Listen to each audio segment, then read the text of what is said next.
ಹಸುರಿನ ಬನಸಿರಿಗೆ ಒಲಿದು ಸೌಂದರ್ಯ ಸರಸ್ವತಿ ಧಾರೆಗಿಳಿದು ಆಹಾ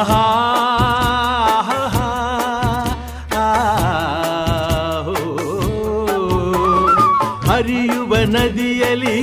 ಜಾಡಿ ಹೂವನದಲ್ಲಿ ನಲಿಯುತ್ತ ಓಲಾಡಿ ಚೆಲುವಿನ ಬಲೆಯ ಬೀಸಿದಳು ಈ ಗಂಧದ ಗುಡಿಯಲ್ಲಿ ನೆಲೆಸಿಹಳು ಇದು ಯಾರ ತಪಸ್ಸಿನ ಫಲವೋ ಈ ಕಂಗಳು ಮಾಡಿದ ಪುಣ್ಯವೋ ಆಹಾ ನಾವಾಡುವ ನುಡಿಯೇ ಕನ್ನಡ ನುಡಿ ನಾವಿರುವ ತಾಣವೇ ಗಂಧದ ಗುಡಿ ಅಂದದ ಗುಡಿ ಗಂಧದ ಗುಡಿ ಚಂದದ ಗುಡಿ ಶ್ರೀಗಂಧದ ಗುಡಿ ಆಹಾ